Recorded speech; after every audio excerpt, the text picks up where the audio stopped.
السلام علیکم ورحمۃ اللہ وبرکاتہ۔ الحمدللہ رب العالمین والصلاة والسلام علی رسولہ الکریم وعلی آلہ وصحبہ اجمعین، اما بعد۔ اعوذ باللہ من الشیطان الرجیم، بسم اللہ الرحمن الرحیم۔ وقال الذین لا یرجون لقاءنا لولا انزل علینا الملائکۃ او نری ربنا لقد استکبروا فی انفسہم وعتوا عتوا کبیرا۔ قرآن کریم کے 19ویں پارے کی منتخب آیات کی تفسیر آج انشاءاللہ آپ کے سامنے رکھی جائے گی، اور اگر وقت بچے گا تو 20ویں پارے کی بھی کچھ آیتوں کی تفسیر انشاءاللہ آپ کے سامنے رکھیں گے۔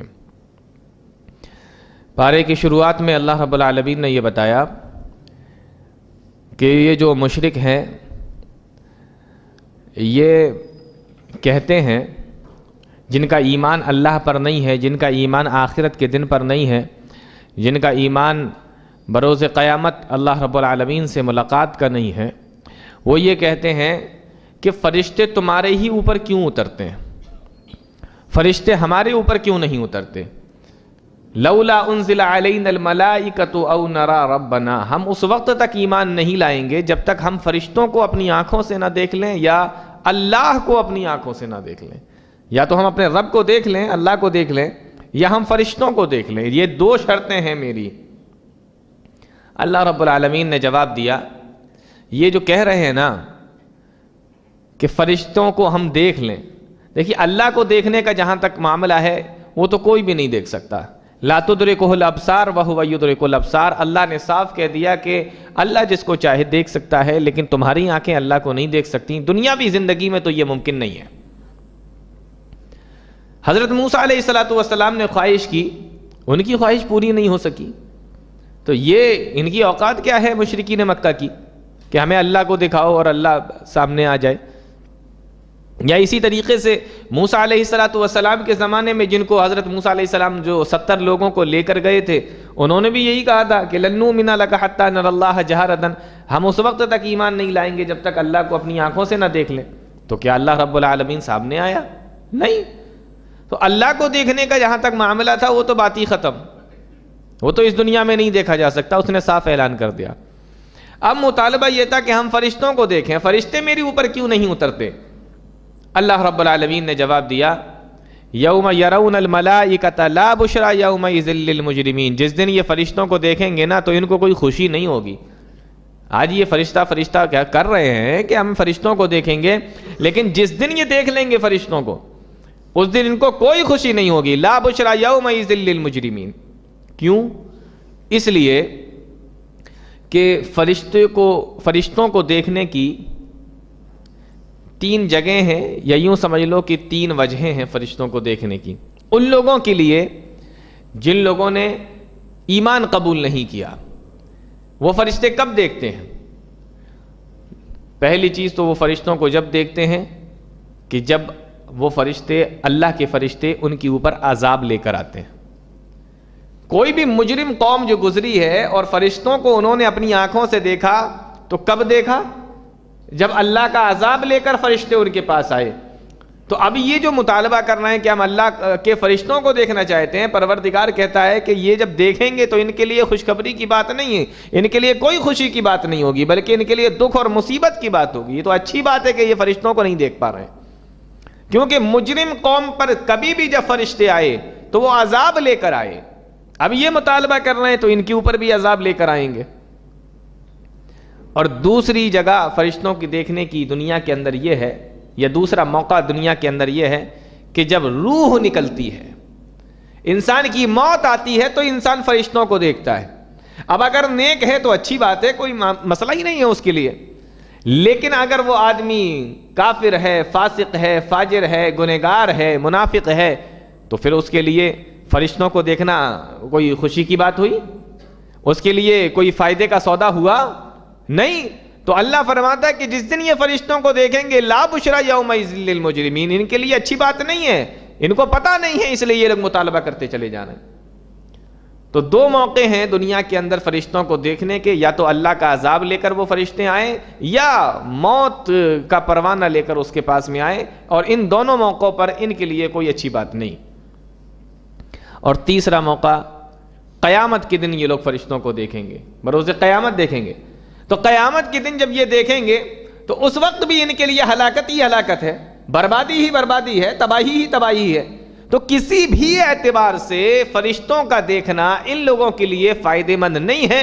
اس کے باوجود بھی یہ لوگ کہہ رہے ہیں کہ ہم اس وقت تک ایمان نہیں لائیں گے جب تک فرشتوں کو اپنی آنکھوں سے نہ دیکھ لیں.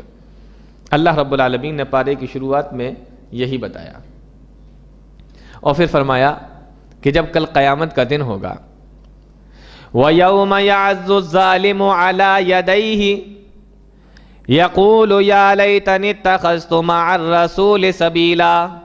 جو اللہ پر ایمان نہیں لایا، جو کتاب اللہ پر ایمان نہیں لایا، جس نے رسول کی پیروی نہیں کی، رسول کی اتباع نہیں کی، فرمانبرداری نہیں کی، اللہ فرماتا ہے وَيَوْمَ يَعَزُّ الظَّالِمُ عَلَى يَدَيْهِ، وہ انسان کل قیامت کے دن مارے افسوس کے اپنے ہاتھ کو چبا جائے گا. اپنا ہاتھ منہ میں رکھے گا تو اس کو پتہ نہیں چلے گا کہ وہ کتنا چبا چکا ہے. آج بھی کسی کو پریشانی ہوتی ہے نا، بہت سارے لوگوں کی عادت ہوتی ہے وہ اپنا ناخن کاٹنے لگتے ہیں. دیکھا ہوگا شاید کچھ لوگوں کو عادت ہوتی ہے کہ جب وہ کسی ٹینشن میں ہوتے ہیں، کوئی پریشانی میں ہوتے ہیں نا، تو ان کی انگلی اور یہ ناخن جو ہے نا ان کے سیدھے منہ میں جاتا ہے، اس کو بس وہ یوں کترتے رہتے ہیں. عادت ڈال لیتے ہیں کچھ لوگ. یہاں ناخن نہیں کترا جائے گا، ناخن نہیں کٹ رہا ہے، ہاتھ کتنا چبا لیا اس بات کا بھی اس کو اندازہ نہیں ہوگا. وَيَوْمَ يَعَزُّ الظَّالِمُ عَلَى يَدَيْهِ، اپنے ہاتھ کو چبا جائے گا.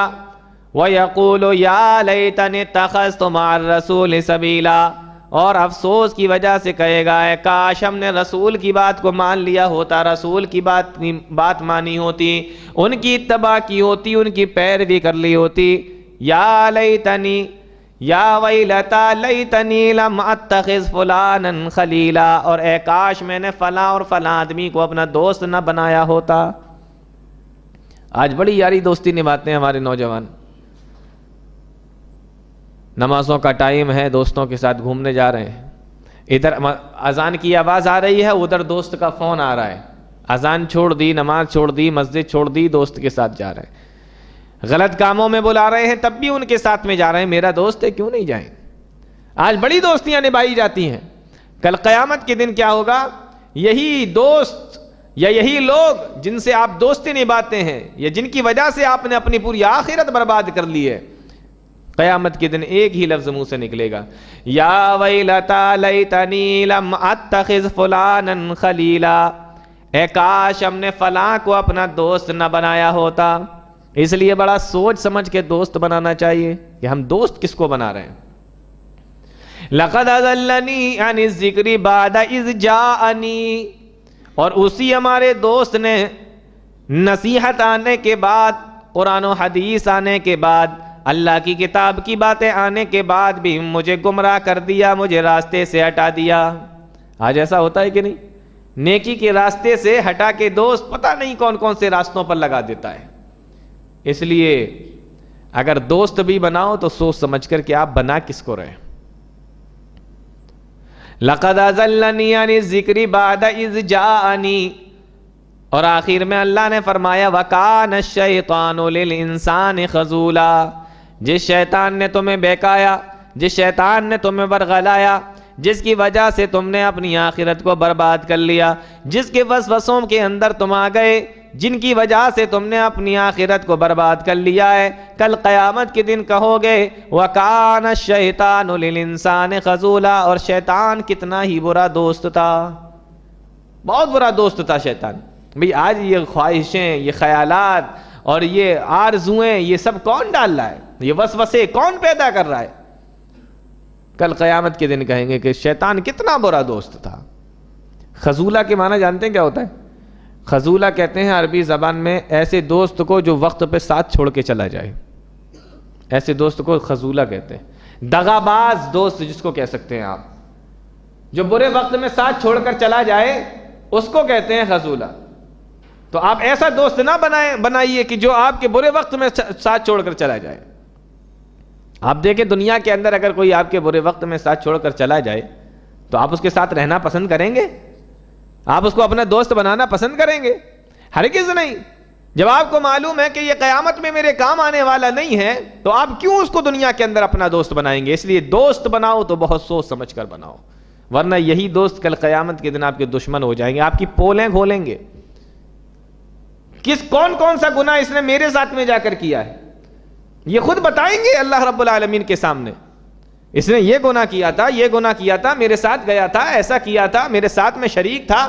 یہ پولے کھولنے والے دوست ہیں، آپ کے بارے میں بتانے والے دوست ہیں۔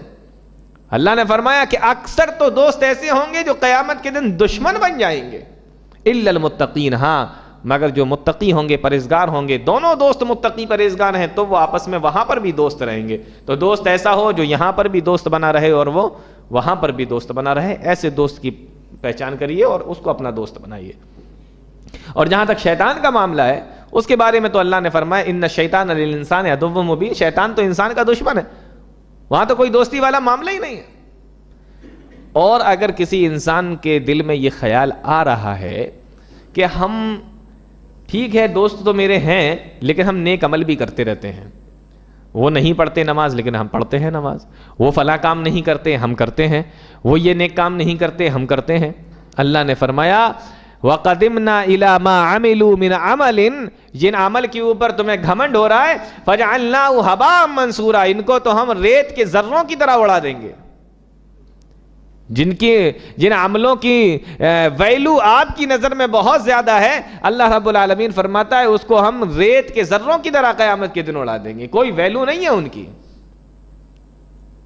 اس لیے بہت سوچ سمجھ کے اپنے دوست کو چنیے۔ پارے کی شروعات میں اللہ رب العالمین نے یہ تمام چیزیں بتائیں۔ پھر ایک اعتراض بیان کیا جا رہا ہے۔ مشرکین مکہ ایک اعتراض کرتے تھے قرآن کے اوپر، وہ یہ کہتے تھے کہ قرآن تھوڑا تھوڑا کیوں اترتا ہے؟ توریت ایک ساتھ پوری اتری، انجیل ایک ساتھ پوری اتری، ایک ہی بار میں اللہ نے پوری توریت دے دی، ایک ہی بار میں اللہ نے پوری انجیل دے دی، لیکن یہ قرآن تھوڑا تھوڑا کیوں اترتا ہے؟ اس کا جواب دیا جا رہا ہے وَقَالَ الَّذِينَ كَفَرُوا لَوْلَا نُزِّلَ هَذَا الْقُرْآنُ جُمْلَةً وَاحِدَةً، کہ یہ قرآن تھوڑا تھوڑا کیوں اترتا ہے، ایک ساتھ پورا کیوں نہیں اترا، ایک ہی بار میں پورا کیوں نہیں اترا؟ دیکھیے ایک بات اور بتاؤں آپ کو، قرآن کے اندر یہ جو قرآن نازل ہوا نا اس کے لیے دو لفظ استعمال ہوئے ہیں، ایک ہے انزلہ اور ایک ہے نزلہ۔ انزلہ کے معنی ہوتے ہیں ایک ساتھ پورا اترنا، اور نزلہ کے معنی ہوتا ہے تھوڑا تھوڑا کر کے اترنا۔ نزلہ اور انزلہ، انزلہ کے معنی پورا ایک ساتھ اترنا، نزلہ کے معنی تھوڑا تھوڑا اترنا۔ تو قرآن دونوں معنی میں ہے، اور دونوں معنی صحیح ہے۔ قرآن کے لیے جو لفظ استعمال ہوئے ہیں یہ دونوں لفظ صحیح ہیں، کیونکہ اللہ رب العالمین نے لوح محفوظ سے آسمانی دنیا پر یعنی پہلے آسمان پر لیلۃ القدر کی رات میں رمضان کے مہینے میں ایک ساتھ پورا اتار دیا تھا، تو اس کے لیے انزلہ کا لفظ قرآن میں کئی جگہ استعمال کیا گیا، انا انزلناہ فی لیلۃ القدر ہے نا قرآن کے اندر، شہر رمضان الذی انزل فیہ القرآن۔ تو یہ انزلہ جو لفظ ہے نا ایک ساتھ اترنے کے معنی میں استعمال ہوتا ہے، اور جب آسمانی دنیا پر وہ قرآن آ گیا لوح محفوظ سے ایک ہی بار میں پورا، اب وہاں سے 23 سال کی مدت میں تھوڑا تھوڑا کر کے جو نازل ہوا، تو اس کے لیے نزلہ کا لفظ قرآن کے اندر استعمال کیا گیا کہ جیسے ضرورت پڑی ویسا ویسا ہم نے تمہارے درمیان میں بھیج دیا۔ مشرکین کو یہ اعتراض تھا کہ دنیا میں پورا ایک ساتھ کیوں نہیں آیا؟ اللہ رب العالمین اس کا جواب دے رہا ہے۔ پہلا جواب تو یہ ہے كَذَلِكَ لِنُثَبِّتَ بِهِ فُؤَادَكَ، اور دوسرا وَرَتَّلْنَاهُ تَرْتِيلًا، ہم نے قرآن کو ایک ساتھ ایک ہی بار میں اس لیے نازل نہیں کیا، تھوڑا تھوڑا کر کے اس لیے ہم نے قرآن کو نازل کیا تاکہ اس کو یاد کرنا آسان ہو جائے، ہم نے اس لیے اس کو تھوڑا تھوڑا کر کے نازل کیا تاکہ اس کو سمجھنا بھی آسان ہو جائے۔ یہ قرآن تھوڑا تھوڑا کر کے اس لیے نازل ہوا کیونکہ کبھی تم کوئی اعتراض اللہ کے نبی صلی اللہ علیہ وسلم پہ کر رہے ہو، اس کے جواب میں اللہ نے قرآن کی آیتیں نازل فرمائی، کبھی تم نے پیارے نبی سے کوئی سوال پوچھ لیا، اس کے جواب میں اللہ رب العالمین نے قرآن کریم کی کچھ آیتیں یا سورت نازل فرما دیں. تو جیسے جیسے تم اعتراض کرتے گئے ویسا ویسے قرآن نازل ہوتا گیا. جیسے جیسے تم سوال پوچھتے گئے اسی طریقے سے اللہ رب العالمین نے قرآن کریم کی آیتوں کو دنیا کے اندر بھیج دیا, اپنے پیارے نبی کے اوپر نازل فرما دیا. تو قرآن تھوڑا تھوڑا کر کے کیوں آیا؟ تاکہ یاد کرنے میں آسانی ہو, سمجھنے میں آسانی ہو. تمہارے اعتراض کے جواب میں کبھی آتا, کبھی سوال کے جواب میں آتا, تو تھوڑا تھوڑا کر کے نازل ہوا. اور ایک ساتھ اگر پورا قرآن ایک ہی بار میں نازل کر دیا جاتا تو پھر عمل کرنا بھی مشکل ہو جاتا. عمل کرنا بھی مشکل ہو جاتا. ایک ساتھ سارے احکام دے دیے جاتے تو عمل کرنا بھی مشکل ہو جاتا. اس پریشانی سے بچانے کے لیے بھی اللہ رب العالمین نے تھوڑا تھوڑا دنیا کے اندر قرآن کو بھیجا. یہ سب جواب دیے جا رہے ہیں کہ ہم نے قرآن کو تھوڑا تھوڑا کر کے کیوں نازل کیا, توریت اور انجیل کی طرح ایک ساتھ کیوں نہیں نازل فرما دیا. اور ایک جواب یہ دیا کذالک لنثبت بہ فؤادک, اے نبی یہ قرآن ہم نے اس لیے بھی تھوڑا تھوڑا نازل کیا تاکہ اس کو ہم آپ کے دل کے اوپر جما دیں, یہ آپ کے دل کے اندر مضبوطی سے جم جائے, آپ اس کو اچھے سے یاد کر لیں. اس لیے بھی میں نے قرآن کو جو ہے تھوڑا تھوڑا کر کے نازل کیا. تو یہ قرآن کریم تھوڑا تھوڑا کیوں نازل ہوا, اس سوال کا جواب اللہ رب العالمین نے, اس اعتراض کا جواب اللہ رب العالمین نے اس آیت کے اندر دیا ہے. پارے کے اندر آگے چل کے اللہ رب العالمین نے ہوا کے تعلق سے بیان فرمایا اور بارش کے تعلق سے بیان فرمایا. کئی چیزوں کو بیان کیا, اس میں سے میں ہوا اور بارش کے تعلق سے کچھ بات کرنا چاہتا ہوں. فرمایا وَهُوَ الَّذِي يُرْسِلُ الرِّيَاحَ بُشْرًا بَيْنَ يَدَيْ رَحْمَتِهِ, وہی اللہ ہے جو بارش سے پہلے خوشخبری دینے والی ہواؤں کو بھیجتا ہے. وَهُوَ الَّذِي يُرْسِلُ الرِّيَاحَ بُشْرًا بَيْنَ يَدَيْ رَحْمَتِهِ, جو بارش سے پہلے خوشخبری دینے والی اچھی ہواؤں کو تمہارے درمیان میں بھیجتا ہے. وَأَنزَلْنَا مِنَ السَّمَاءِ مَاءً طَهُورًا, اور پھر اللہ رب العالمین آسمان سے تمہارے لیے پاک پانی نازل فرماتا ہے, پانی برساتا ہے. آپ نے دیکھا ہوگا کہ بارش آنے سے پہلے جو ہوا چلتی ہے وہ بہت پیاری لگتی ہے, بہت ہی پیاری اور بہت ہی ٹھنڈی اور بہت ہی بہترین ہوا ہوتی ہے. وہ عربی زبان کے تعلق سے میں آپ کو بتاؤں, قرآن کریم کے اندر ہوا کے لیے دو لفظ استعمال کیے گئے ہیں. ایک لفظ استعمال کیا گیا قرآن میں ریح, ریح کے معنی بھی ہوا ہوتا ہے, اور ایک لفظ استعمال کیا گیا قرآن کے اندر ریاح, اس کے معنی بھی ہوا ہوتا ہے. لیکن دونوں میں فرق یہ ہے کہ ریح کا لفظ اللہ نے وہاں استعمال کیا قرآن کے اندر جہاں ہوا کے ذریعے سے عذاب مقصد ہوتا ہے. ہوا کے ذریعے سے عذاب دینا اگر مقصد ہوتا تھا, یا ہوا کا عذاب یا ہوا کے ذریعے سے عذاب, جب عذاب دینا مقصد ہوتا تھا تو وہاں پر اللہ رب العالمین نے ریح کا لفظ استعمال کیا, اور جہاں ہوا کے ذریعے خوشخبری فائدہ پہنچانا مقصد ہوتا ہے وہاں پر اللہ رب العالمین نے قرآن کریم کے اندر ریاح کا لفظ استعمال کیا. یہ فرق ہے دونوں کا. ریح کا لفظ بھی ہوا اور ریاح کے معنی بھی ہوا, لیکن قرآن میں جہاں یہ دونوں لفظ استعمال ہوئے تو ریح ایسی ہوا کے بارے میں جو عذاب لے کر آئے, اور ریاح ایسی ہوا کے بارے میں جو فائدہ لے کر آئے, خوشخبری لے کر آئے. اب میں یہاں ایک بات اور بتاؤں قرآن کریم کی. پورے قرآن کے اندر ایک لفظ, ایک جگہ ایسی ہے جہاں پہ اللہ رب العالمین نے ریح کے لفظ کو بھی رحمت کی ہوا کے معنی میں استعمال کیا ہے. میں آپ کو بتا رہا تھا کہ ریح کا لفظ پورے قرآن کے اندر عذاب کی ہوا کے بارے میں استعمال ہوا, اور ریاح کا لفظ پورے قرآن کے اندر رحمت کی ہوا کے بارے میں استعمال ہوا. لیکن ایک جگہ ایسی ہے کہ جہاں پر ریح کا لفظ جو عذاب کے لیے استعمال ہوا ہے وہ رحمت کے معنی میں استعمال ہوا. پورے قرآن میں ایک جگہ ایسی ہے, وہ جگہ 11ویں پارے میں ہے. تو سوال یہ ہے کہ جب ریح کا لفظ عذاب کے لیے استعمال ہو رہا تھا تو وہاں رحمت کے لیے کیوں استعمال کیا گیا؟ کیونکہ اس آیت کے اندر اللہ رب العالمین نے یہ بیان فرمایا کہ جب تم اپنی کشتی کو لے کے سمندر میں یا دریا میں جاتے ہو اور بریح طیبۃ, ہوا تمہارے موافق چلتی ہے, ہوا تمہارے موافق چلتی رہتی ہے, اب آپ تھوڑا سا اندازہ کیجئے کہ جو ری ہے نا یہ واحد ہے، اور جو ریاح ہے یہ جمع کا صیغہ ہے. ریح ایک طرف سے آنے والی ہوا، ریاح کئی جانب سے آنے والی ہواؤں کو بولا جاتا ہے. کشتی کے لیے آپ مجھے یہ بتائیے کہ اگر کوئی کشتی دریا کے اندر چل رہی ہے تو اس کے لیے کون سی ہوا بہتر ہے کہ جو چاروں طرف سے چلے یا ایک طرف سے چلے؟ ظاہر سی بات ہے ایک طرف سے اگر کوئی ہوا چلے گی تو کشتی اپنے حساب سے چلتی رہے گی کہ ہمیں کدھر کی طرف جانا ہے، کہاں لے کر جانا ہے. لیکن اگر ہوا گھیر لے گی چاروں طرف سے تو وہ کشتی کے لیے رحمت کی ہوا نہیں کہلائے گی، اس سے تو کشتی پلٹ جائے گی. اس لیے جہاں کشتی کا ذکر آیا دریا کے اندر چلنے کا تو وہی لفظ جس کے معنی عذاب والی ہوا ہوا کرتے تھے اسی کو رحمت والی ہوا بنا دیا، کیونکہ کشتی کے لیے ایک طرف سے چلنے والی ہوا فائدہ مند ہوتی ہے، چاروں طرف سے گھیر کے چلنے والی ہوا فائدہ مند نہیں ہوتی ہے. تو ری اور ریاح میں یہ فرق ہے.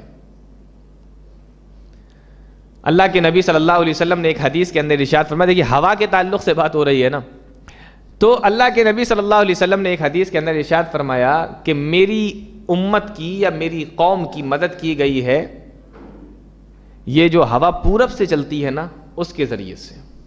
جو ہوا پورب سے چلتی ہے اس ہوا کے ذریعے سے ہماری مدد کی گئی، اور ہم سے پہلے جو قومیں ہلاک ہوئیں برباد ہوئیں وہ اس ہوا سے برباد ہوئیں جس ہوا کو اللہ نے پچھم سے چلایا. پورب سے چلنے والی ہوا، جیسے صبح کے وقت میں ایک ہوا چلتی ہے باد صبا جس کو بولتے ہیں، ٹھنڈی بھینی خوش بہترین ہوا، وہ پورب سے چلتی ہے. پچھلے زمانے میں جن امتوں کے اوپر ہوا کے عذاب آئے وہ ساری ہوائیں پچھم سے چل کر پورب کی طرف جاتی تھیں. اللہ کے نبی فرماتے ہیں کہ ان کو ہلاک کیا گیا پچھم کی ہوا سے اور ہماری مدد کی گئی پورب کی ہوا سے. تو پورب کی ہوا پچھم کے مقابلے میں زیادہ اچھی ہوتی ہے. ایک ہوا ہوتی ہے جو شمال سے جنوب کی طرف جاتی ہے، اتر سے دکن کی طرف جاتی ہے، ایک ہوا ایسی بھی چلتی ہے. یہ جب ہوا چلتی ہے تو یہ ہوا ان بادلوں کو لے کے آتی ہے جو بارش برساتے ہیں. اس کی خاصیت ہے، شمال سے جنوب کی طرف چلنے والی ہوا کی خاصیت ہے یہ ہوا ان بادلوں کو لے کر آتی ہے جو پانی برساتے ہیں. اور ایک ہوا چلتی ہے جو جنوب سے شمال کی طرف جاتی ہے، یعنی دکن سے اتر کی طرف جاتی ہے. ایک ہوا ادھر سے بھی چلتی ہے، اور اس ہوا کی خاصیت یہ ہے کہ جو پانی برسانے والے بادل آتے بھی ہیں نا ان کو بھی یہ اڑا کے لے جاتی ہے. یہ اس ہوا کی خاصیت ہے. تو ہر ہوا کی اپنی ایک خاصیت ہے، ہر ہوا کی اپنی ایک کوالٹی ہے اللہ رب العالمین نے بنائی. پورب سے چلنے والی الگ، پچھم سے چلنے والی الگ، جنوب سے چلنے والی الگ، شمال سے چلنے والی، اتر دکن سے چلنے والی ہواؤں الگ الگ ہیں. اللہ نے فرمایا وَهُوَ الَّذِي يُرْسِلُ الرِّيَاحَ بُشْرًا بَيْنَ يَدَيْ رَحْمَتِهِ، وہی اللہ ہے جو تمہارے درمیان خوشخبری رہنے والی ہواؤں کو چلاتا ہے. ہوا اللہ رب العالمین کی بہت بڑی نعمت ہے. اگر یہ ختم ہو جائے نا تو انسان جی نہیں سکتا. رہ سکتا ہے، زندہ رہ سکتا ہے، سانس لینا دوبر ہو جائے گا نا. اور اگر سانس نہیں آئے گی تو انسان زندہ رہ سکتا ہے؟ نہیں رہ سکتا. دنیا کے اندر دو چیزیں ایسی ہیں جس کی سب سے زیادہ انسان کو ضرورت ہے، اور دونوں چیزوں کو اللہ رب العالمین نے اس آیت کے اندر ایک ساتھ جمع کر دیا. اور سب سے تعجب کی بات یہ ہے کہ یہ دونوں چیزیں فری میں اللہ رب العالمین نے رکھی ہیں. نمبر 1 ہوا، نمبر 2 پانی. جو زیادہ ضرورت تھی اس کو پہلے ذکر کیا، جس کی بعد میں ضرورت تھی اس کو بعد میں ذکر کیا. آپ پانی کے بغیر کچھ دیر زندہ رہ سکتے ہیں، اس کے لیے اس کا ذکر بعد میں آ رہا ہے، لیکن ہوا کے بغیر آپ زندہ نہیں رہ سکتے، اس لیے اس کا ذکر پہلے آ رہا ہے. اور یہ دونوں چیزوں کو اللہ رب العالمین فری میں دیتا ہے. وَهُوَ الَّذِي يُرْسِلُ الرِّيَاحَ بُشْرًا بَيْنَ يَدَيْ رَحْمَتِهِ، وہی اللہ ہے جو تمہارے درمیان میں ہواؤں کو لے کر آتا ہے. وَأَنزَلْنَا مِنَ السَّمَاءِ مَاءً طَهُورًا، اور تمہارے اوپر آسمان سے پانی برساتا ہے. تو ہوا جو ہے نا یہ اللہ رب العالمین کی بہت بڑی نعمت ہے. پھر آگے چل کے اسی صورت میں اللہ رب العالمین نے اپنے مومنین بندوں کی 13 نشانیاں بیان فرمائی ہیں. 13 نشانیاں. اس میں سے ایک نشانی یہ ہے، دیکھیے یہ بھی بڑے دلچسپ بات ہے. اللہ نے فرمایا کہ میرے بندے کون ہیں. دیکھیے وَعِبَادُ الرَّحْمَنِ الَّذِينَ، رحمان کے بندے وہ ہیں. اگر اللہ چاہتا تو یہ بھی تو کہہ سکتا تھا کہ اللہ کے بندے وہ ہیں، لیکن اللہ لفظ نہیں آیا، وَعِبَادُ اللہ نہیں آیا، وَعِبَادُ الرحمن آیا ہے کہ رحمان کے بندے وہ ہیں الذین یمشون علی الارض ہونا، جو زمین کے اوپر تواضع کے ساتھ اور وقار کے ساتھ میں چلتے ہیں.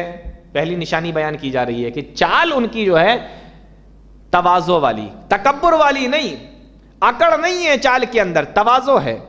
اور تواضع کے ساتھ اتنا نہیں ہے کہ آپ بیمار معلوم پڑنے لگیں، اتنا زمین سے جھک کے چل رہے ہیں کہ ایسا معلوم پڑ رہا ہے کہ آپ بیمار ہیں. اللہ رب العالمین کو مسلمانوں کی یہ چال بھی پسند نہیں. آپ بیمار اگر نہیں ہیں تو آپ بیمار دکھنا بھی نہیں چاہیے. اللہ نے تواضع اختیار کرنے کا حکم دیا چال کے اندر، لیکن چال ایسی نہ بنا لو کہ بیمار لگنے لگو. تو اللہ نے فرمایا کہ تواضع ہو لیکن وقار بھی ہونا چاہیے.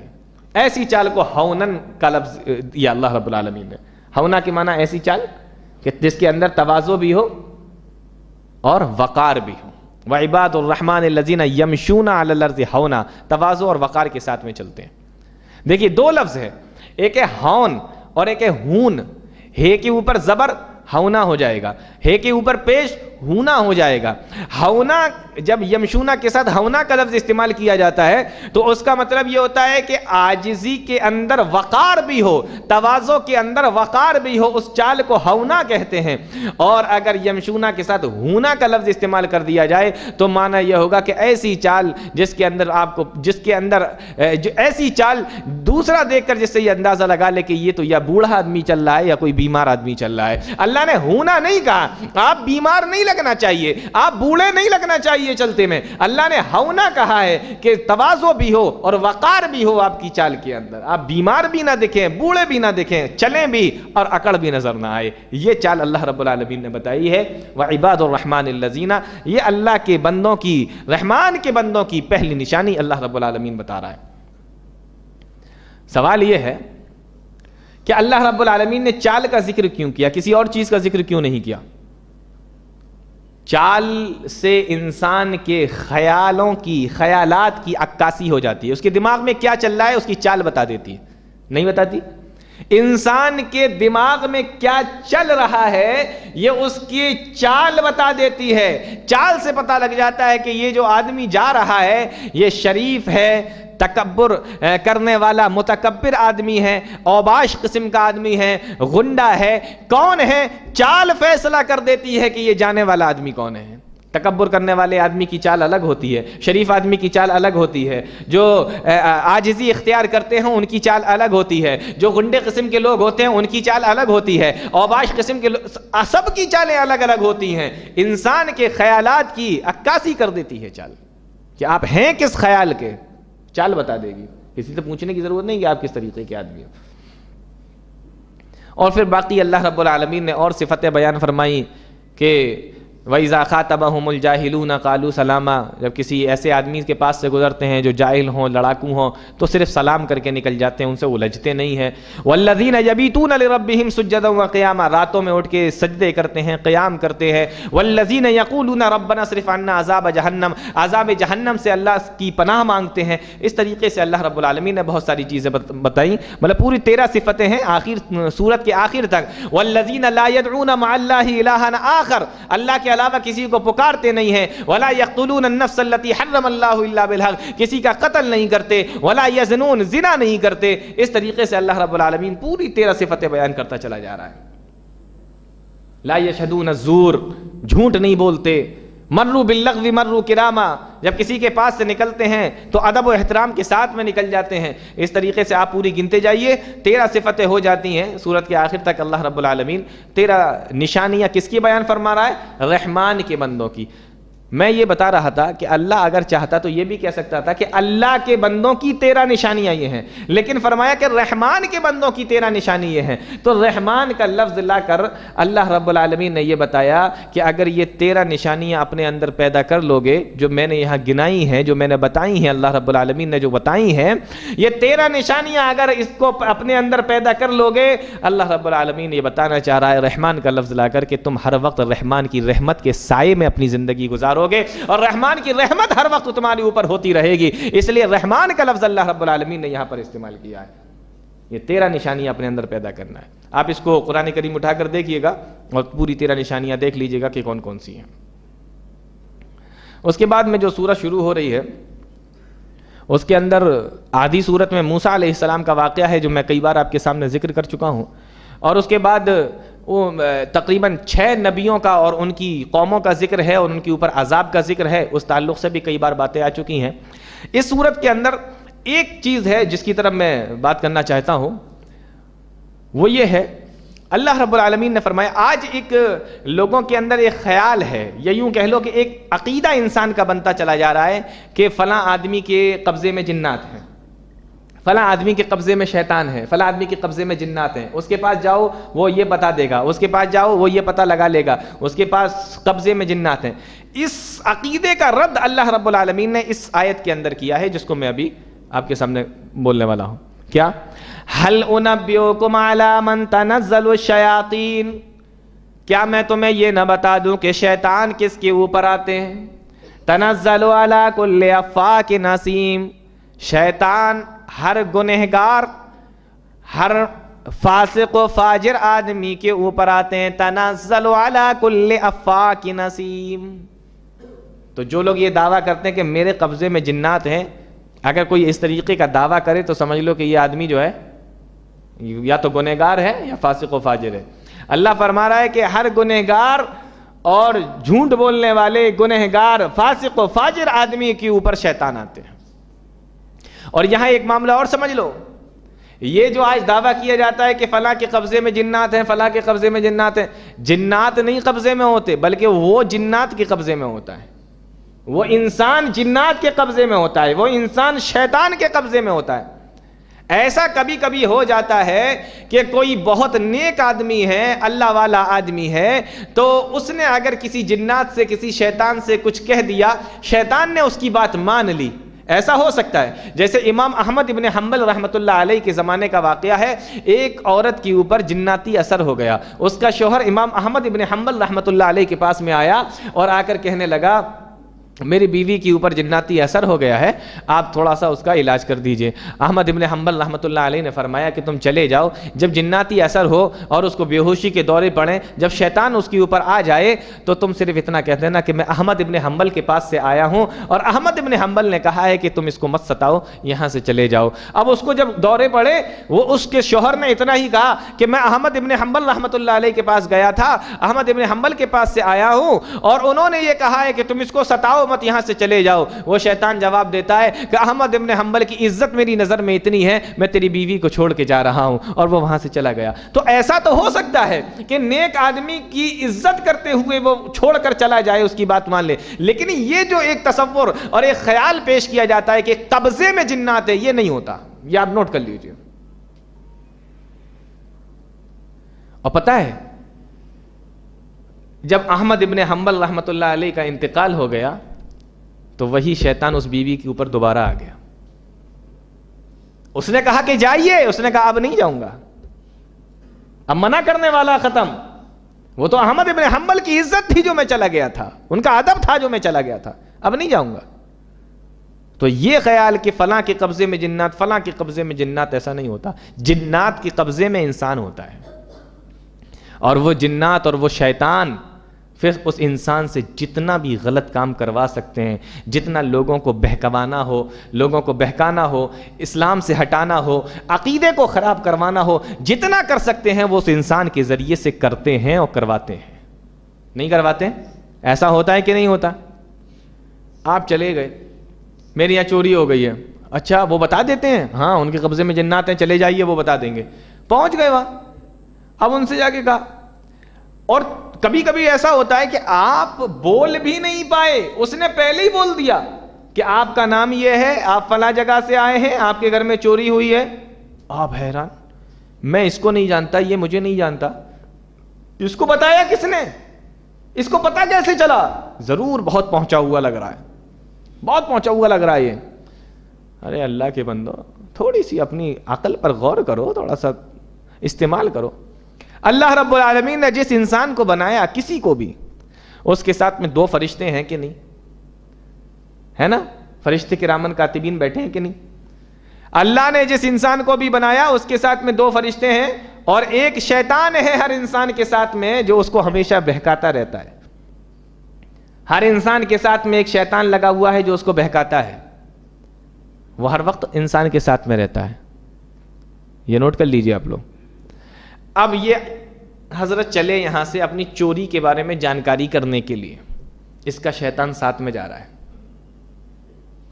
یہ یہاں سے چلا اور وہ جس کے پاس جا رہا ہے اس کے پاس بھی تو ایک شیطان ہے نا، اس کا شیطان وہاں سے چلا، یہاں دونوں کی ملاقات ہوئی آپس میں، یہ اس کام سے آ رہا ہے، اس کے گھر میں چوری ہے، اس کا نام یہ ہے، وہ گیا بھاگتا ہوا جلدی سے، سننے کے بعد شیطان کی سپیڈ تو بہت تیز ہوتی ہے نا، اس میں تو کوئی شک نہیں، بھاگتا ہوا گیا اور وہاں پہ پہنچا کہ فلاں آدمی فلاں جگہ سے آ رہا ہے، اس کے گھر کے اندر چوری ہوئی ہے، اور اس طریقے ہو گیا معاملہ۔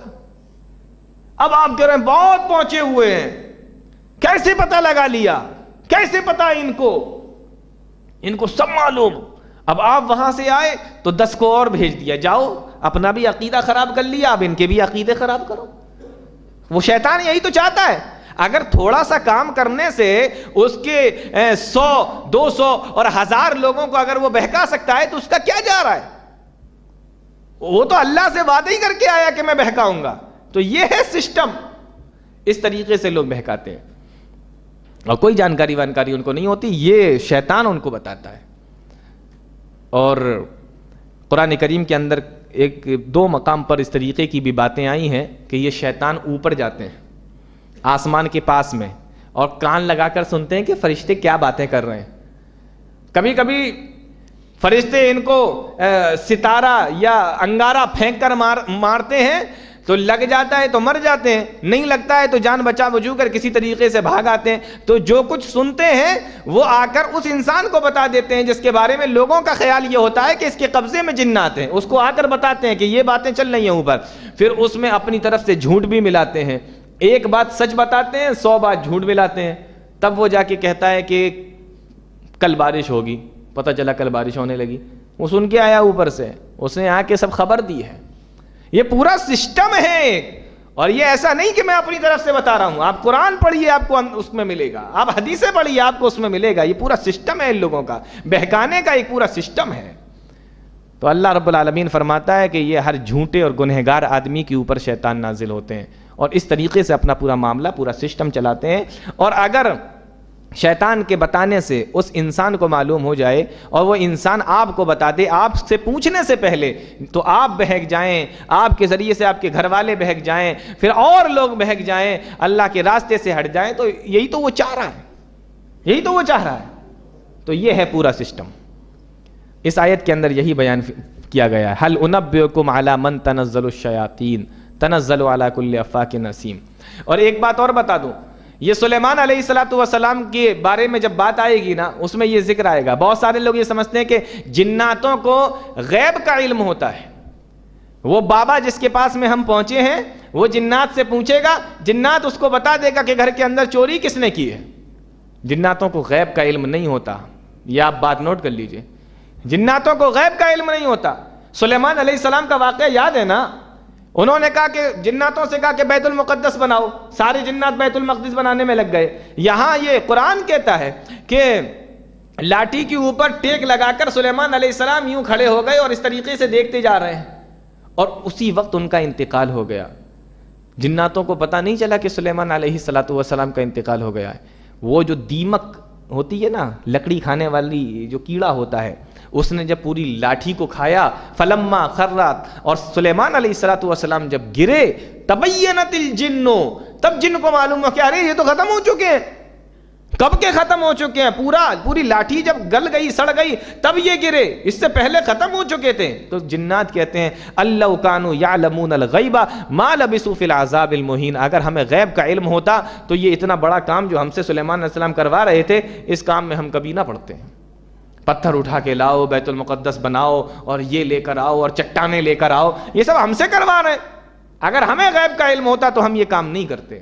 تو جناتوں کو غیب کا علم نہیں ہوتا، وہ صرف آسمان سے جتنا سن کے آتے ہیں اسی میں جھوٹ ملا کر اپنی طرف سے اس انسان کو بتاتے ہیں جو دنیا کے اندر یہ کہتا ہے کہ میرے قبضے میں جنات ہے، میرے قبضے میں شیطان ہے، اور پھر وہ جو ہے دنیا والوں کو بتاتا ہے۔ یہ ان کا پورا سسٹم ہے، قرآن کریم ہمیں یہ بتا رہا ہے۔ تو سمجھ میں آیا؟ اب اگر ایسے لوگوں کے پاس کوئی آدمی جاتا ہے صرف اس لیے جاتا ہے کہ ہم مانیں گے نہیں، پوچھیں گے صرف، ہم بہت بڑے توحید والے ہیں، ہم بات نہیں مانتے، گئے تھے بس ایسے ہی، ہے نا، کچھ اس طریقے کے بھی لوگ ہوتے ہیں. تو اگر ایسے لوگوں صرف جاتے ہیں اور پوچھتے ہیں، مانتے نہیں ہیں، اللہ کے نبی صلی اللہ علیہ وسلم ارشاد فرماتے ہیں، صحیح روایت ہے، اللہ اس آدمی کی 40 دن تک نمازیں قبول نہیں کرتا. ایسے لوگوں کے پاس جانے والے کے، یہ پورا سسٹم ہے شیطانوں کا. اور اس شیطان نے اپنے کارندے، اپنے قاصد، اپنے آدمی بٹھائے ہوئے ہیں باقاعدہ.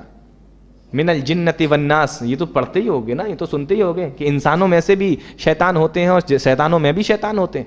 تو یہ سب ان کے کارندے بیٹھے ہوئے ہیں.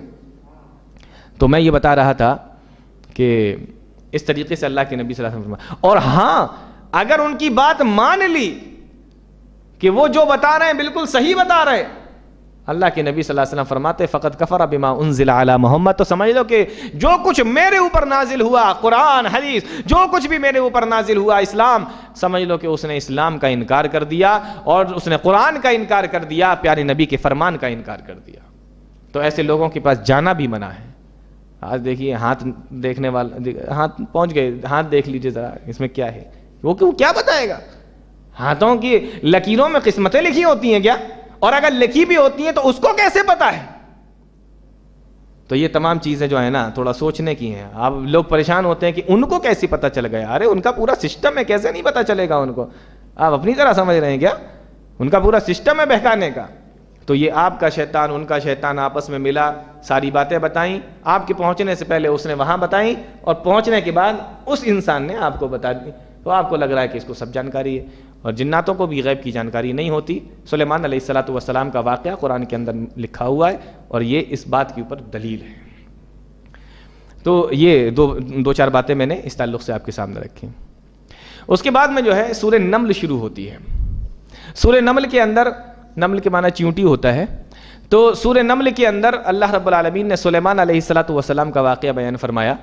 اس میں سلیمان علیہ السلام کا واقعہ چیونٹی کے ساتھ، سلیمان علیہ السلام کا واقعہ ہدہد کے ساتھ، سلیمان علیہ السلام کا واقعہ اور ملکہ سبا کا واقعہ، جو سبا کی رانی تھی جس کو تفسیروں کے اندر بلقیس کا نام دیا گیا ہے، تو اس کا واقعہ بھی قرآن کے اندر بیان کیا گیا. اب یہ تمام واقعات بڑے لمبے ہیں، آپ لوگ اس کو خود پڑھیے گا. میں یہاں پر ایک چیز بتاؤں گا صرف، سلیمان علیہ السلام کا اور ہدہد کا واقعہ. اس کے اندر جو سمجھنے کی چیز ہے وہ آپ دیکھیں. سلیمان علیہ السلام نے ایک بار پرندوں کی گنتی کی کہ پرندے کہاں ہیں، دیکھا ہدہد غائب ہے. قرآن کہتا ہے وَتَفَقَّدَ الطَّيْرَ فَقَالَ مَا لِيَ لَا أَرَى الْهُدْهُدْ، ہدہد پرندہ کہاں چلا گیا؟ ہدہد کہاں ہے؟ أَمْ كَانَ مِنَ الْغَائِبِينَ، کہاں چلا گیا؟ لَأُعَذِّبَنَّهُ عَذَابًا شَدِيدًا أَوْ لَأَذْبَحَنَّهُ أَوْ لَيَأْتِيَنِّي بِسُلْطَانٍ مُبِينٍ. سلیمان علیہ السلام نے کہا جب وہ آئے گا تو اس کی غیر حاضری کی سزا یہ ہوگی، یا تو اس کو ذبح کر دیا جائے گا یا سخت سزا دی جائے گی، یا اسے معاف کر دیا جائے گا اگر اس نے کوئی صحیح عذر پیش کر دیا کہ میں کہاں گیا تھا، صحیح سے اگر بتا دیا. تھوڑی دیر گزری تھی، ہدہد پرندہ اڑتا ہوا چلا آیا. حضرت سلیمان علیہ السلام نے پوچھا کہاں تھے؟ تو کہہ رہا ہے کہ جیتک من سبأ بنبأ یقین، میں ملک سبا چلا گیا تھا اڑ کر. اب کہاں سلیمان علیہ السلام یروشلم کے رہنے والے، یروشلم، اور کہاں وہ سبا کا ملک، تقریباً 1500 میل کی دوری ہے دونوں کے درمیان. وہ اڑتا ہوا چلا گیا اور وہاں سے لوٹ کے آیا تو کہہ رہا ہے کہ میں نے عورت کو دیکھا وہاں حکومت کر رہی ہے، بہت بڑا اس کا تخت ہے اور بہت بڑی اس کی حکومت ہے، لیکن میں نے وہاں ایک چیز اور دیکھی. کیا؟ وَجَدْتُهَا وَقَوْمَهَا يَسْجُدُونَ لِلشَّمْسِ مِن دُونِ اللَّهِ، ہم نے دیکھا کہ وہ اور اس کی پوری قوم اللہ کو چھوڑ کر سورج کے سامنے سجدہ کر رہی ہے، اللہ کے علاوہ سورج کے سامنے سجدہ کر رہی ہے. اللہ يَسْجُدُوا لِلَّهِ الَّذِي يُخْرِجُ الْخَبَأَ فِي السَّمَاوَاتِ وَالْأَرْضِ، سجدہ تو اس کو اللہ کے سامنے کرنا چاہیے تھا جو زمین و آسمان کے اندر چھپی ہوئی چیزوں کا نکالنے والا ہے. یعلم ما تخفون وما تعلنون، جو تم ظاہر کرتے ہو اس کو بھی وہ جانتا ہے، جو تم چھپاتے ہو اس کو بھی وہ جانتا ہے. اللہ لا الہ الا هو رب العرش العظیم، اللہ کے علاوہ کوئی عبادت کے لائق ہے ہی نہیں. یہ کون کہہ رہا ہے؟ ہدہد پرندہ سلیمان علیہ السلام کو بتا رہا ہے کہ اس کی پوری قوم سورج کے سامنے سجدہ کر رہی ہے. پتہ یہ چلا کہ ایک پرندے کو بھی معلوم ہے کہ سجدہ کس کے سامنے کرنا چاہیے. پرندہ بھی اللہ کی توحید کو جانتا ہے. پرندے کو بھی معلوم ہے کہ اللہ کے سامنے ہی سجدہ ہونا چاہیے, اللہ ہی کے لیے سجدہ کرنا چاہیے. اور اگر جو سورج کے سامنے, یعنی کہ اگر اللہ ان جانوروں کو, ان پرندوں کو زبان دے دے کہ یہ بول سکتے ہیں, تو سب سے پہلے وہ انسان سے یہی کہیں گے کہ اپنی توحید کو درست کر لو, اللہ کے سامنے سجدہ کرو. پرندوں کو معلوم ہے کہ سجدہ کس کے سامنے. وہ ہدہد پرندہ اڑتا ہوا آیا, آ کے بتا رہا ہے کہ سجدہ کس کے سامنے کرنا چاہیے, سلیمان علیہ السلام کو بتا رہا ہے. تو یہ جانور بھی جانتے ہیں. ہم انسان ہیں, اشرف المخلوقات ہیں نا, سب سے بہترین مخلوق ہیں, ہمارے سجدے کہاں ہو رہے ہیں؟ وہ جانور ہیں لیکن اللہ کی توحید کو پہچانتے ہیں. ہم انسان ہیں, اشرف المخلوقات ہیں, آج تک اللہ کی توحید کو نہیں سمجھ پائے. یہ اس واقعے کے اندر بیان کیا گیا ہے. اس کے بعد میں 20واں پارہ شروع ہوتا ہے. ایک دو باتیں میں 20ویں پارے کے تعلق سے بھی آپ کو بتاؤں, بڑی دلچسپ باتیں ہیں. اللہ رب العالمین نے قرآن کریم کے اندر ارشاد فرمایا شروعات ہی میں, امن جعل الارض قرارا, کون ہے جس نے زمین کو قرار دیا, زمین کو ٹھہرا دیا. امن جعل الارض قرارا وجعل خلالها انہارا, اور زمین کے بیچ میں اس نے نہریں بہائیں. وجعل لها رواسیا, اور زمین کے اوپر اس نے پہاڑوں کو گاڑ دیا. یہ جو زمین اللہ رب العالمین نے بنائی, اس میں نہریں بنائی, پہاڑوں کو گاڑا, یہ سب اللہ رب العالمین کی بہت بڑی نعمت ہے. زمین کے 3 حصوں میں پانی ہے اور ایک حصہ خشکی ہے. یہ تو معلوم ہے آپ لوگوں کو. زمین 3 حصے پانی اور ایک حصہ خشکی, اور زمین گول ہے. اور یہ بھی آپ کو معلوم ہے کہ زمین گھوم رہی ہے. لیکن کبھی دیکھا کہ وہ 3 حصے کا پانی ہم لوگوں کے اوپر آ گیا ہو؟ کبھی دیکھا کہ وہ 3 حصہ جو پانی ہے زمین کے اندر, وہ جب زمین گھومی تو وہ لڑک کر سب ہماری طرف چلا آیا, پوری خشکی کے اندر آ گیا؟ کبھی دیکھا ایسا؟ نہیں دیکھا ہوگا. کبھی کبھی طوفان آ جائے وہ ایک الگ مسئلہ ہے, لیکن ایسا نہیں کہ ادھر کا پانی, یہ کیا ہوا, سارا پانی ادھر ہی آ گیا, یہ تو پوری خشکی کے اندر پانی پانی, ادھر کا سارا پانی ادھر. ایسا تو کبھی نہیں دیکھا ہوگا. تو اللہ نے کہا میں نے زمین کو قرار دیا, میں پکڑا ہوا ہوں اس کو, مضبوطی کے ساتھ میں نے اس کو جما دیا ہے. اس لیے وہ گھوم تو رہی ہے, لیکن کبھی ایسا نہیں ہوتا کہ وہ 3 حصے کا پانی خشکی میں گھس جائے, ایسا نہیں ہوتا. اور زمین کی جو گھومنے کی سپیڈ ہے نا, جیسے یہ سورج ہے, یہ زمین ہے, یہ زمین, یہ سورج ہے. اب یہ جو زمین کے گھومنے کی سپیڈ ہے سورج کے سامنے, یہ 1000 میل ایک گھنٹے کے اندر, 1000 مائل مطلب میل, 1000 میل کی سپیڈ سے یہ سورج کے سامنے اس طریقے سے گھوم رہی ہے. یہ سورج ہے, یہ سورج کے سامنے 1000 میل کی سپیڈ سے گھوم رہی ہے. 1000 میل کہہ رہا ہوں, یہ سیکنڈ نہیں بول رہا ہوں, ہاں میل. 1000 میل کی سپیڈ سے گھومے, کتنی تیز اس کی سپیڈ ہوگی. اب یہ گھوم رہی ہے اور یہ سورج ہے. یہ اپنے گھومنے کا ایک چکر 24 گھنٹے میں پورا کر لیتی ہے. زمین 1000 میل کی سپیڈ سے گھومتی ہے, 24 گھنٹے میں پورا کر لیتی ہے.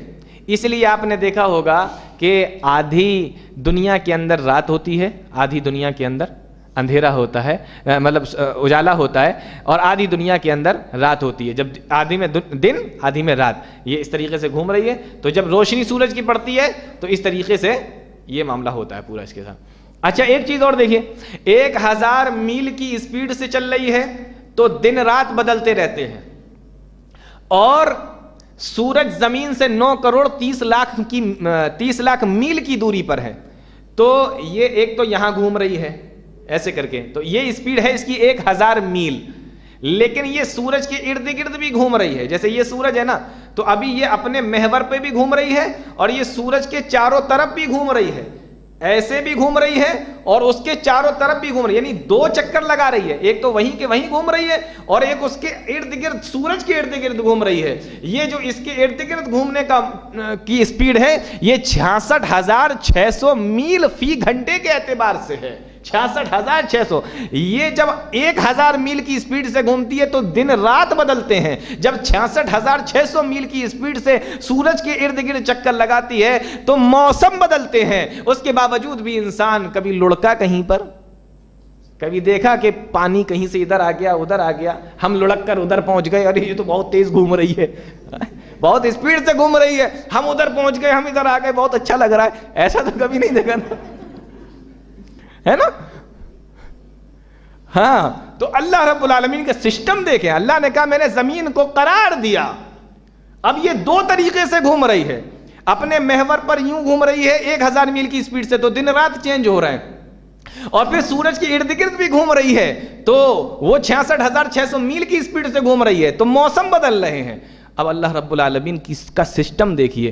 اللہ نے 9,30,00,000 کی میل کی دوری پر سورج اور زمین کو رکھا ہے.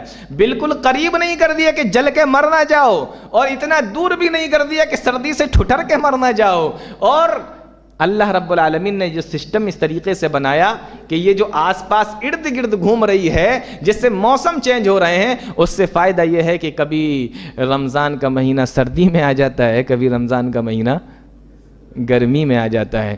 اور اگر یہ سسٹم اللہ نہیں بناتا گھومنے والا تو کچھ ملکوں کے اوپر ہمیشہ گرمی میں روزے آتے اور کچھ ملکوں کے اوپر ہمیشہ سردی میں آتے. یہ اللہ رب العالمین کا سسٹم ہے. امن جعل الارض قرارا. اب وہ ہلے نہیں، اس کے لیے اللہ رب العالمین نے فرمایا کہ میں نے پہاڑوں کو گاڑ دیا. وجعل لها رواسیا، میں نے پہاڑوں کو گاڑ دیا. تو قرآن تو سائنس کی کتاب تو نہیں ہے، لیکن اس کے اندر جو چیز بیان کر دی گئی تو سائنس کو ماننا پڑا کہ ہے وہی چیز. یہ اللہ رب العالمین کا کلام ہے. اور آگے چل کے میں ایک دو اور باتیں آپ کو بتاؤں اسی 20 پارے سے. اللہ رب العالمین نے فرمایا قُلْ لَا يَعْلَمُ مَنْ فِي السَّمَاوَاتِ وَالْأَرْضِ الْغَيْبَ إِلَّا اللَّهُ. کہہ دیجئے کہ زمین و آسمان میں جو کچھ ہے، قُلْ لَا يَعْلَمُ مَنْ فِي السَّمَاوَاتِ وَالْأَرْضِ الْغَيْبَ، جو کچھ زمین و آسمان کے اندر غیب کی چیزیں ہیں اس کو کوئی نہیں جانتا سوائے اللہ کے. یہ آیت بالکل صاف طور سے بتا رہی ہے کہ غیب کا علم اللہ رب العالمین کے پاس میں ہے. غیب اللہ کے علاوہ کوئی نہیں جانتا. لا یعلم الغیب الا اللہ، کوئی غیب نہیں جانتا سوائے اللہ کے. معلوم یہ ہوا کہ جو اللہ ہے وہی غیب جانتا ہے. یہی تو مطلب ہوا. اللہ کوئی غیب نہیں جانتا سوائے اللہ کے، یعنی اللہ ہی غیب جانتا ہے. اللہ ہی غیب کا جاننے والا ہے، کوئی اور نہیں. غیب کو اللہ رب العالمین نے الوہیت کے ساتھ میں جوڑ دیا، یعنی جو الہ ہوگا، جو معبود ہوگا، جو رب ہوگا وہی غیب کا جاننے والا ہوگا، کوئی دوسرا نہیں. اب الہ اللہ ہے تو غیب کا جاننے والا بھی صرف اللہ رب العالمین ہی ہوا. کبھی کبھی ایسا ہوتا ہے کہ اللہ رب العالمین غیب کی کچھ باتیں اپنے نبیوں کو بتا دیتا ہے. غیب کہتے کس کو ہیں؟ آپ نے اپنے حواس خمسہ کے ذریعے سے، مان لیجئے کہ آپ نے آنکھوں سے دیکھ کے کسی چیز کے بارے میں پتہ لگا لیا، کانوں سے سن کے پتہ لگا لیا، زبان سے چکھ کے پتہ لگا لیا، ہاتھوں سے چھو کے پتہ لگا لیا، زبان سے بول کے پتہ لگا لیا. ان تمام چیزوں سے اگر آپ پتہ لگا رہے ہیں تو آپ عالم الغیب نہیں ہو سکتے، کیونکہ آپ کسی ذریعے سے پتہ لگا رہے ہیں. مان لیجئے سعودی کے اندر کوئی بات ہو جائے، مان لیجئے حیدرآباد کے اندر کوئی بات ہو جائے، آپ کے دوست آپ کو فون کر کے بتائیں کہ یہاں یہ معاملہ ہو گیا. یہاں تمام لوگوں کے لیے وہ چیز غیب ہے، کوئی جانتا نہیں ہے، لیکن آپ کو جو بتایا گیا نا وہ بھی فون کر کے بتایا گیا، آپ کو خود سے پتہ نہیں چلا. اگر آپ کو خود سے پتہ چل جاتا تب آپ دعویٰ کر سکتے تھے کہ مجھے غیب کا علم ہے، لیکن بتانے سے پتہ چلا تو آپ دعویٰ نہیں کر سکتے کہ مجھے غیب کا علم ہے. اس کو علم غیب نہیں کہتے، اس کو اطلاع غیب کہتے ہیں. یعنی ایک چیز چھپی ہوئی تھی، کسی دوسرے نے آپ کو اطلاع کر دی تو آپ کو معلوم ہو گیا. علم غیب اللہ رب العالمین کا خاصہ ہے، وہ اللہ کے علاوہ کوئی نہیں جانتا.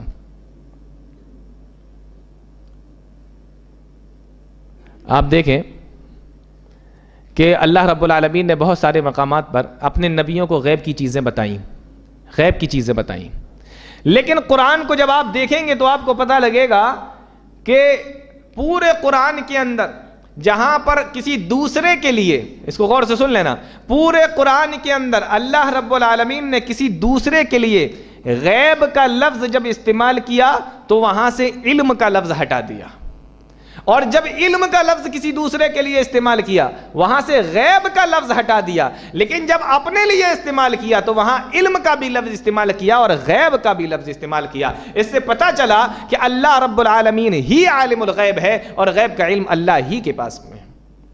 آپ پورے قرآن میں دیکھیں، نبیوں کے لیے غیب کا لفظ استعمال ہوا تو وہاں علم کا لفظ ہٹا دیا گیا، اطلاع کا لفظ لائے، اظہار کا لفظ لائے، انباء کا لفظ لائے، یہ الفاظ استعمال ہوئے، انباء غیب استعمال ہوا، اطلاع غیب استعمال ہوا، اظہار غیب کا لفظ استعمال ہوا، لیکن علم غیب کا لفظ استعمال نہیں ہوا۔ علم غیب کا مطلب یہ ہوتا ہے کہ جو کچھ ہو چکا ہے اور جو کچھ ہونے والا ہے ان تمام چیزوں کی جانکاری ہو، اس کو عالم الغیب کہتے ہیں اور اس کو علم غیب کہتے ہیں۔ یہ اللہ کے علاوہ کوئی نہیں جانتا۔ ہاں، اللہ نے کچھ غیب کی چیزیں اپنے نبیوں کو بتا دی ہیں، جو بتا دی ہیں وہ نبیوں کو معلوم ہو گئیں، اور جو نہیں بتائیں وہ نبیوں کو معلوم نہیں ہو سکی۔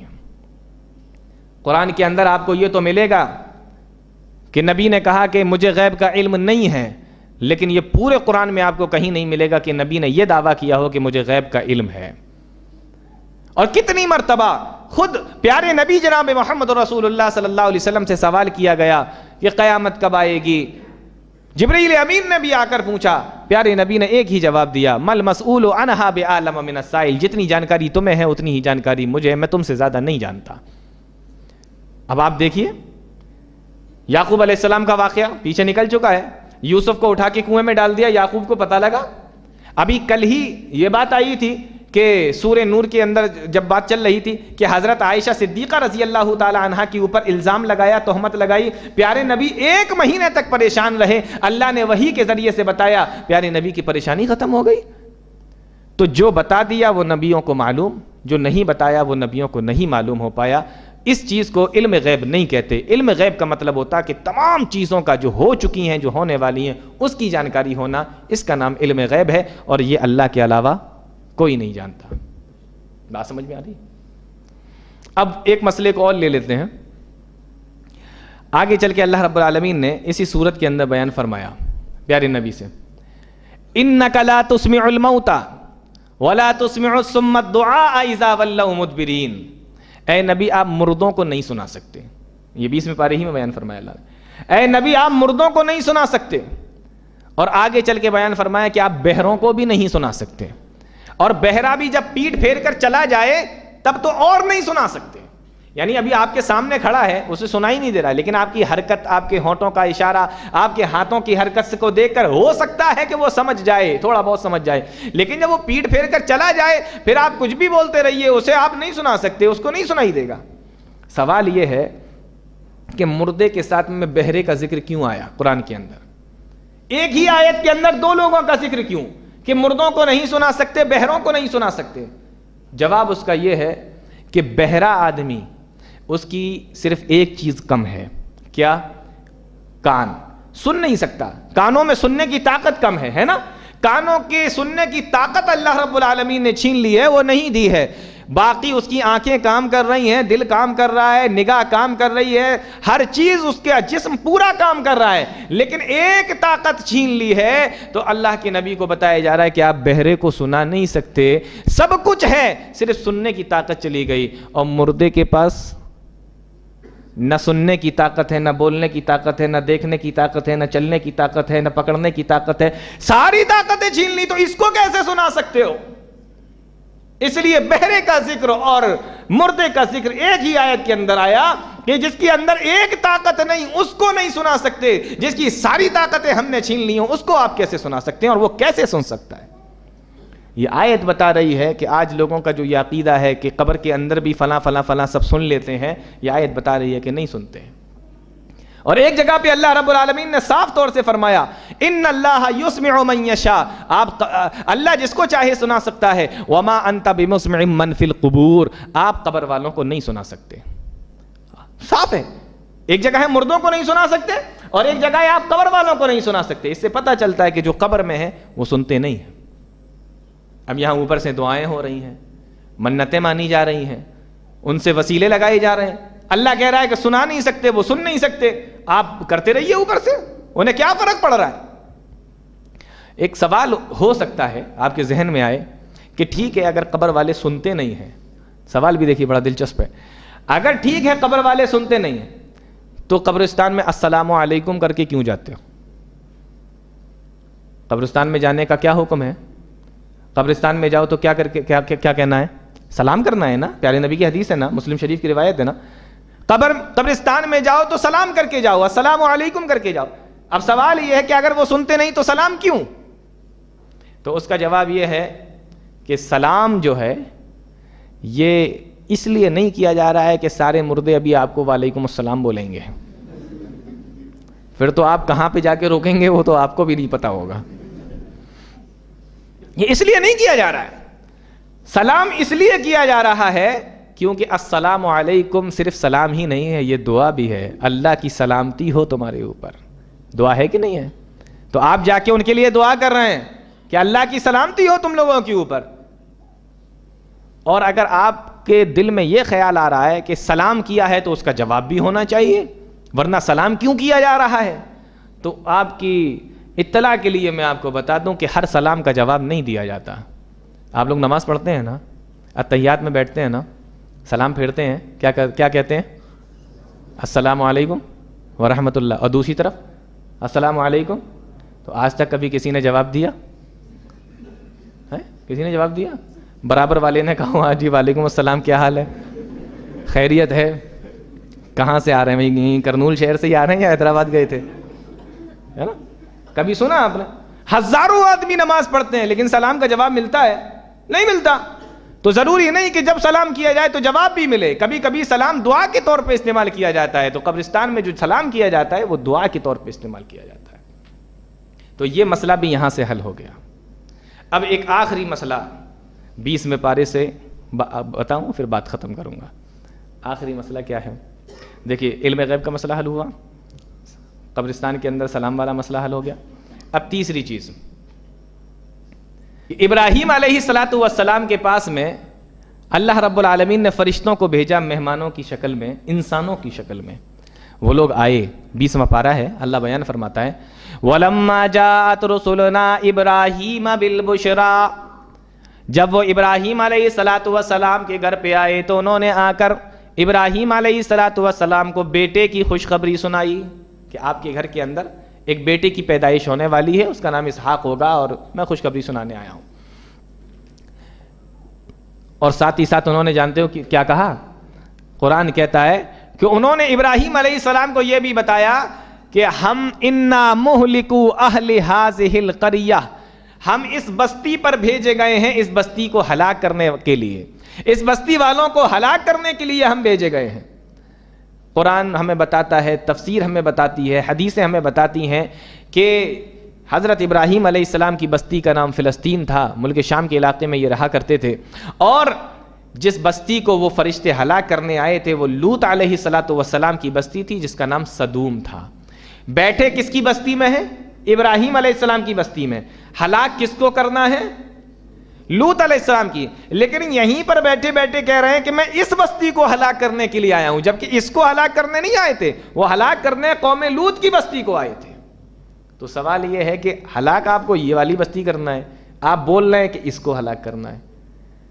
تو یہ جو مسئلہ ہے نا, یہاں سے ایک مسئلہ اور سمجھ میں آتا ہے کہ کبھی کبھی انسان کے ذہن میں کوئی چیز ہوتی ہے. جیسے مثال کے طور پہ حافظ ابن حجر عسقلانی رحمۃ اللہ علیہ فرماتے ہیں کہ کبھی کبھی انسان سامنے حاضر ہوتا ہے اور کبھی کبھی انسان سامنے حاضر نہیں ہوتا, ذہن میں ہوتا ہے, اور اس طریقے سے بات کی جاتی ہے کہ جیسے وہ آپ کے پاس میں بیٹھا ہو. جیسا کہ قبر کے اندر جب سوال کیا جائے گا اللہ کے نبی جناب محمد رسول اللہ صلی اللہ علیہ وسلم کے تعلق سے, کہ پیارے نبی کے تعلق سے بتاؤ, تو یہ سوال ہوگا ما کنت تقول فی ھذا الرجل, اس شخص کے بارے میں, اس آدمی کے بارے میں تمہارا کیا خیال ہے؟ تو لوگ یہ کہتے ہیں کہ قبر میں اللہ کے نبی صلی اللہ علیہ وسلم آ جائیں گے. جب یہ کہا جائے گا کہ اس شخص کے بارے میں تمہارا کیا خیال ہے, تو وہاں پر اللہ کے نبی صلی اللہ علیہ وسلم خود حاضر ہو جائیں گے. حالانکہ مسئلہ یہ نہیں ہے. دیکھو فرشتے بھی کہہ رہے ہیں اس شخص کے بارے میں کیا حال ہے, اور وہاں ابراہیم کی بستی میں بیٹھے ہوئے ہیں کہہ رہے ہیں اس بستی کو ہلاک کرنے آئے ہیں, جبکہ اس بستی کو نہیں, وہ قوم لوط کی بستی کو ہلاک کرنے آئے ہیں. اسی طریقے سے انہوں نے جو کہا کہ اس شخص کے بارے میں یعنی ان نبی کے بارے میں تمہارا کیا خیال ہے, تو وہاں نبی ہوتے نہیں ہیں, وہ انسان کی ذہن میں ہوتے ہیں, اس لیے وہ بات کہی جا رہی ہے کہ ان کے بارے میں تمہارا کیا خیال ہے. حاذا کا لفظ جو ہے عربی زبان میں پاس کے آدمی کے لیے, پاس کی چیزوں کے لیے استعمال کیا جاتا ہے. جیسے اگر یہ کہنا ہو کہ یہ قلم ہے تو کہیں گے کہ حاذا قلم. پاس میں جو چیز ہوتی ہے اس کے لیے حاذا کا لفظ استعمال کرتے ہیں. اب یہاں پر فرشتے قبر کے اندر جو سوال کریں گے وہ یہ کہیں گے کہ ما کنت تقول فی حاذا الرجل, اس آدمی کے. تو یہاں حاذا کا لفظ استعمال کیا, اس سے لوگوں کو یہ شک ہو گیا کہ اللہ کے نبی وہاں موجود ہوں گے, جبکہ ایسا نہیں ہے. کبھی کبھی ایسا ہوتا ہے کہ حاذا کا لفظ دور کے لیے استعمال کیا جاتا ہے, اور ذالکا کا لفظ عربی زبان میں جو دور کے لیے استعمال ہوتا ہے وہ پاس کے لیے استعمال ہو جاتا ہے. ایسا ہوتا ہے عربی زبان کے اندر. آپ قرآن کریم اٹھا کر دیکھو, الف لام میم ذالک الکتاب, ذالکا کے معنی عربی زبان میں وہ ہوتا ہے, اس دور کی چیز کے لیے بولا جاتا ہے, لیکن ترجمہ کیا کرتے ہیں, اس کتاب میں کوئی شک نہیں ہے. تو کبھی کبھی الٹا بھی ہو جاتا ہے, وہاں نبی حاضر نہیں ہے لیکن حاذا کا لفظ بولا جا رہا ہے. جیسے جب اللہ کے نبی صلی اللہ علیہ وسلم کا خط پہنچا ہرقل کے پاس, اس نے مکہ کے کچھ لوگوں کو بلایا اور کہا کہ بلا کے لاؤ, میں یہ جو خط جس نے بھیجا ہے اس کے تعلق سے کچھ سوال کروں گا. تو ابو سفیان اور مکہ کے کچھ لوگ ہرقل بادشاہ کے پاس میں پہنچے, تو بادشاہ نے جانتے ہو کیا کہا, ایکم اقرب نسبا بہذا الرجل, اس آدمی کے سب سے زیادہ قریبی رشتہ دار کون ہے, تم میں سے کون سب سے زیادہ قریبی ہے اس آدمی کے, یعنی جس نے خط بھیجا ہے. دیکھیے پیارے نبی وہاں موجود نہیں ہے لیکن اس کی ذہن میں ہے, تو کہہ رہا ہے کہ اس آدمی کے جس نے خط بھیجا ہے. تو کبھی کبھی انسان کے ذہن میں کوئی چیز ہوتی ہے, اس کے لیے حاذا کا لفظ بول دیا جاتا ہے. پیارے نبی ملک شام کے اندر نہیں تھے لیکن اس نے بھی حاذا کا لفظ بولا.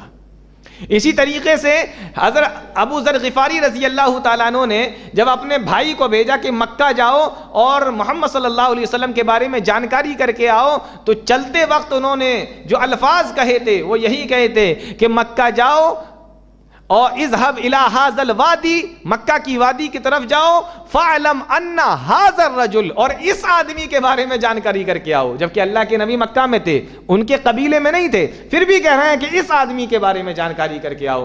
تو کبھی کبھی کوئی چیز انسان کے ذہن میں ہوتی ہے, اس کے لیے وہ قریب کا لفظ استعمال کر دیتا ہے. وہاں پر حاذا کا لفظ جو قبر میں استعمال ہو رہا ہے وہ اسی لیے ہو رہا ہے کہ سوال کرنے والے کو بھی معلوم ہے کہ کس نبی کے بارے میں پوچھا جا رہا ہے, اور جواب دینے والے کو بھی معلوم ہے کہ کس نبی کے تعلق سے سوال کیا جا رہا ہے, اس لیے حاذا کا لفظ استعمال کیا. پیارے نبی قبر کے اندر نہیں آتے, اور اس کا بالکل صاف سب میں جواب بتا دوں, اتنا علمی جواب اور گھما پھرا کے آپ کو یاد رکھنے کی ضرورت نہیں ہے.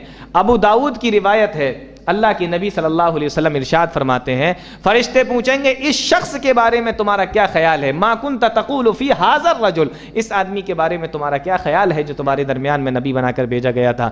تو جواب دے گا قبر کے اندر مومن آدمی جو ہے وہ جواب دے گا, ابو داؤد کی روایت ہے, ہوا رسول اللہ, وہ اللہ کے رسول ہے. یہ نہیں کہے گا ھذا رسول اللہ. اگر پیارے نبی کا دیدار ہو رہا ہے, پیارے نبی قبر کے اندر ہیں, تو اس کو کہنا چاہیے, حدیث کے الفاظ ہونا چاہیے ھذا رسول اللہ, یہ اللہ کے رسول ہے. لیکن حدیث کے اندر آیا ہوا رسول اللہ کے الفاظ کہ وہ اللہ کے رسول ہے. اس کا مطلب یہ ہے کہ اللہ کے نبی صلی اللہ علیہ وسلم وہاں حاضر نہیں ہے. تو میں اس آیت کے ذریعے سے یہ بتانا چاہ رہا ہوں کہ کبھی کبھی انسان کے ذہن میں کچھ چیزیں ہوتی ہیں تو اس کو اس طریقے سے بیان کرتا ہے کہ جیسے پاس میں وہ چیز موجود ہو. تو فرشتے ابراہیم علیہ السلام کے پاس میں آئے اور آ کر کیا کہہ رہے ہیں کہ میں اس بستی کو ہلاک کرنے آیا ہوں. حالانکہ اس بستی کو ہلاک کرنے نہیں آئے تھے, وہ قوم لوط کی بستی کو ہلاک کرنے کے لیے آئے تھے. اسی سے یہ عقیدہ بھی پتہ چلا کہ جو قبر کے اندر حاضر رجل کا لفظ بولا جاتا ہے کہ اس آدمی, تو یہ آدمی نہیں, وہ جناب محمد رسول اللہ صلی اللہ علیہ وسلم کے تعلق سے سوال ہو رہا ہے, پیارے نبی وہاں پر حاضر نہیں ہوتے ہیں. تو 20ویں پارے کے تعلق کے اندر یہ چند چیزیں بھی آ گئیں ضمناً. اس کے بعد میں اللہ رب العالمین نے 20ویں پارے میں ان لوگوں کی مثال بیان فرمائی جو لوگ اللہ رب العالمین کو چھوڑ کر غیر اللہ کے پاس میں جاتے ہیں، غیر اللہ کے سامنے سر جھکاتے ہیں۔ فرمایا ان کی مثال مکڑی کی طرح ہے، مکڑی کی طرح۔ مثل الذین اتخذوا من دون اللہ اولیاء کمثل العنکبوت اتخذت بیتا، مکڑی کی طرح ہے۔ مکڑی کا گھر سب سے کمزور گھر ہوتا ہے۔ مکڑی ایک تو خود کمزور ہوتی ہے اور اوپر سے اس کا گھر کمزور ہوتا ہے۔ وَإِنَّ أَوْهَنَ الْبَيْتِ لَبَيْتُ الْعَنْكَبُوتِ، اسی طریقے سے یہ جو غیر اللہ کے پاس میں جا رہے ہیں یہ خود بھی کمزور ہیں، اور جو سہارا پکڑ رہے ہیں نا وہ اس سے بھی زیادہ کمزور ہے۔ اللہ رب العالمین نے شرک کی نفی کی ہے۔ اللہ تعالی ہم تمام لوگوں کو نیک عمل کی توفیق دے، قرآن و حدیث کو سمجھنے کی، اس پہ چلنے کی توفیق عطا فرمائے۔ آمین، تقبل یا رب العالمین، وآخر دعوانا الحمدللہ رب العالمین۔